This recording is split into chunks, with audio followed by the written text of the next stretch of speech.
Hello student and welcome to my YouTube channel learn with Priya. So हमने इससे पहले की क्लास में क्या पढ़ रखा है? Transfer of shares. Transfer of shares क्या होता है ये हमने जान रखा है, ठीक है। अब जब हम ट्रांसफर ऑफ शेयर्स को जान चुके हैं तो हमें ये जानना भी इम्पोर्टेंट होगा कि क्या प्रोसीजर होता है। मतलब कि हमें पता है कि ट्रांसफर ऑफ शेयर्स क्या होता है, कि हम जब अपने शेयर्स को किसी और को देते हैं तो उसे ट्रांसफर ऑफ शेयर्स कहते हैं। जब कोई भी एक पर्सन अपना शेयर किसी और को देता है, उसे ट्रांसफर करता है तो उसे ट्रांसफर ऑफ शेयर्स कहते हैं। पर करते कैसे हैं? क्या सिर्फ उठाते हैं शेयर्स और किसी को दे देते हैं? ऐसा होता है क्या? नहीं, ऐसा नहीं होता है। उसके कुछ प्रोसेस होते हैं, कुछ प्रोसीजर होंगे, कुछ स्टेप्स होंगे जिसको फॉलो करके ये काम होता होगा। तो चलिए स्टार्ट करते हैं और जानते हैं कि कौन-सा ऐसा स्टेप है जिसे हम फॉलो करके अपना शेयर ट्रांसफर करते हैं, ठीक है? सबसे पहला काम कि हमको डॉक्यूमेंट प्रिपेयर करना पड़ता है। पर ये डॉक्यूमेंट कौन-सा है? कौन-सा डॉक्यूमेंट हमको प्रिपेयर करना पड़ेगा? क्योंकि हमने शेयर्स ऑलरेडी खरीद रखा है, तो अब कैसा डॉक्यूमेंट? तो हमें डॉक्यूमेंट चाहिए कि हम एक ऐसा फॉर्म फिलअप करें जिसको ट्रांसफरर और ट्रांसफरी ये दोनों को फिलअप करना पड़ता है। मतलब जो दे रहा है शेयर्स वो भी और जो शेयर्स मतलब जो लेने वाला है वो भी। वो ये शेयर ऑफ ट्रांसफर का जो वो होता है फॉर्म उसे फिलअप करना पड़ता है शेयर्स को ट्रांसफर करने के लिए, ठीक है? फिर उसके बाद से स्टैम्प ड्यूटी लगती है उसपे। मतलब कि स्टैम्प जो होता है वो लगता है वो फॉर्म पे जिस पे हम जो ट्रांसफर ऑफ शेयर्स के लिए ले रहे होते हैं, ठीक है? मतलब फॉर्म फिलअप किया रहता है, उसपे स्टैम्प ड्यूटी लगवाया जाता है ताकि ये बताया जा सके कि हाँ, मैं अपना शेयर ट्रांसफर कर रहा हूँ और हाँ, मैं इनका शेयर्स खरीद रहा हूँ। तो ये स्टैम्प उन दोनों का लगेगा और उसके साथ हम शेयर सर्टिफ़िकेट लगाते हैं, जो हमको शेयर खरीदने पे मिलता है। मतलब जब हम शेयर किसी कोई भी अगर शेयर होल्डर एक शेयर खरीदता है, तो उसे शेयर सर्टिफ़िकेट दिया जाता है कि हाँ, अब ये शेयर आपके नाम पे है, इतना शेयर अब आपका है। ये ऐसे करके एक सर्टिफ़िकेट मिलता है, हमको हर चीज़ का सर्टिफ़िकेट मिलता है ना, वैसे ही हम जब शेयर परचेज़ करते हैं किसी भी कंपनी का, तो हमें एक सर्टिफ़िकेट मिलता है। वही सर्टिफ़िकेट हमें क्या करना पड़ेगा, ये ट्रांसफ़र ऑफ शेयर्स के जो फॉर्म है, उसके साथ अटैच करना पड़ेगा कि हाँ, ये मैं लीगल हूँ। मतलब मान लो जैसे क्या होता है ना कि बहुत बार मतलब ऐसा कंपनी मानती है कि लोग क्या करते हैं, कहते हैं कि मेरा इतना शेयर है इस कंपनी में, मैंने ले रखा है और ये मैं आपको ट्रांसफ़र कर रहा हूँ और वो फॉर्म फिल अप कर देता है। तो हो सकता है उसने ऐसा कुछ किया ही ना हो, उसका नाम रजिस्टर ना हो कंपनी के रजिस्टर में, मेंबर ऑफ रजिस्टर जो होता है कंपनी का, उसमें उसका नाम ना हो, फिर भी वो अपने आप को उस कंपनी का मेंबर दिखाकर दूसरे से पैसा ले ले और अपना शेयर देने का वो करे, तो उससे क्या होता है कि उससे दिक्कत हो सकती है।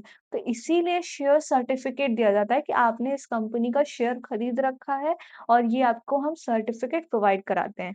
तो जब भी वो इंसान इन फ्यूचर अपना शेयर जो है ट्रांसफ़र करता है, तो उसे वो शेयर सर्टिफ़िकेट देना पड़ता है उनको जो उनका ट्रांसफ़र ऑफ शेयर्स खरीद रहे हैं, मतलब जो उनका शेयर्स ले रहे हैं उनको। तो उनको इसलिए देना पड़ता है क्योंकि जो भी हम फॉर्म भरते हैं ट्रांसफर ऑफ शेयर्स के लिए, उसमें वो शेयर सर्टिफ़िकेट लगाया जाता है कि ये बताया जा सके कि हाँ, ये ऑलरेडी इस कंपनी के क्या है, मेंबर है, इनका नाम रजिस्टर है उस कंपनी के रजिस्टर ऑफ मेंबर्स में, ठीक है?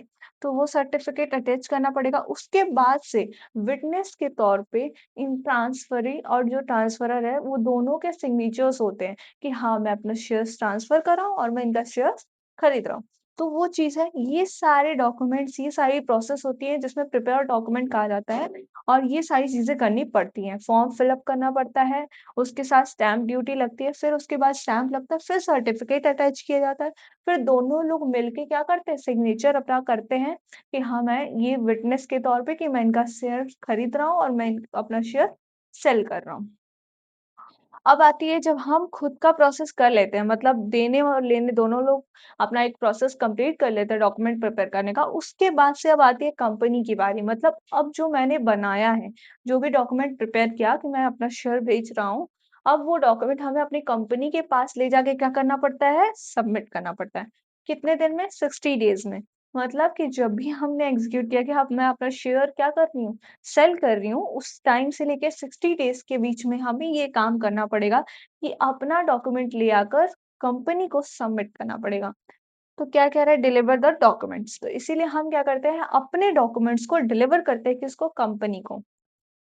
कंपनीज़ इंटरनल प्रोसेस, अब कंपनीज़ का इंटरनल प्रोसेस क्या है कि वो अब इस जो ये शेयर सेल हो रहा है, उसको अब वो अपने अपने रजिस्टर में चेंज करेगी ना, तो उसका प्रोसेस क्या है कि वो सबमिट करेगी, चेक करेगी सारी चीज़ें कि क्या ये लीगल हो रहा है या नहीं, या जो भी चीज़ें हो रही हैं, क्या वो ऑलरेडी मेरे मेंबर्स थे या नहीं, फिर इनको रजिस्टर करना है, तो वो सारी चीज़ों को चेक करेंगे। ठीक है? तो वही चीज़ यहाँ पे होगी कि जब ये अपना मतलब रजिस्टर में चेक करेंगे कि हाँ, मतलब ये मेंबर था ऑलरेडी, अब आएगा हमारा क्या, receive new certificate. New certificate मतलब कि जो पुराना सर्टिफिकेट बना था शेयर सर्टिफिकेट, अब वो कैंसल होगा, वो चीज़ें चेंज होगी क्योंकि हम अपने एओए में, एमओए में सारी चीज़ें रखते हैं तो फिर चेंज करते हैं तो सब कुछ न्यू बनता है ना, वैसे ही सर्टिफिकेट भी बनेगा क्योंकि अब जो पुराना वाला मेंबर था उसका नाम हटाना पड़ेगा। अब जो नया मेंबर जॉइन हुआ है उसका नाम रखना पड़ेगा, उसका रजिस्टर में नाम ऐड करना पड़ेगा। तो यही चीज़ होती है यहाँ पे जैसे बोर्ड अप्रूवल मतलब क्या है? Board meeting, board of director जो होते हैं, वो सारे लोग मिलके मीटिंग करते हैं और फिर वो नेम जो होता है ऐड ऑन करते हैं रजिस्टर में, जो न्यू मेंबर होता है उसका। उसके बाद से अप्रूवल करते हैं, फिर सर्टिफिकेट इश्यू करते हैं, तो वही इश्यू न्यू सर्टिफिकेट। तब नया सर्टिफिकेट बनता है शेयर का और वही जो मतलब जो खरीद रहा था उसको ये सर्टिफिकेट प्रोवाइड किया जाता है, उसका नाम ऐड ऑन किया जाता है और फिर वो जाके क्या बनता है? न्यू मेंबर बन जाता है। तो ये सारे प्रोसेस होते हैं हमारे ट्रांसफर ऑफ शेयर्स में, जिसमें सबसे पहले क्या करना पड़ता है, एक डॉक्यूमेंट फिल अप करना पड़ता है, स्टैम्प लगवाना पड़ता है, फिर उसके बाद सर्टिफिकेट अटैच करना पड़ता है, फिर सिग्नेचर दोनों लोग करते हैं। ये सब काम करने के बाद हमें सबमिट करना पड़ता है कंपनी के पास जाकर और उसके बाद से कंपनी कुछ इंटरनल प्रोसेस करती है अपना, उसके बाद से हमें एक न्यू सर्टिफिकेट मिलता है, जिसमें वो नया मेंबर जो था, जिसने शेयर्स खरीद रखा था, उसका नाम रजिस्टर में क्या किया जाता है, मेंशन किया जाता है और जो पुराने वाला मेंबर होता है, उसका नाम हटा दिया जाता है, रिमूव कर दिया जाता है और उसके बाद से एक नया सर्टिफिकेट इश्यू किया जाता है। तो ये सारे प्रोसेस होते हैं हमारे ट्रांसफर ऑफ शेयर्स में।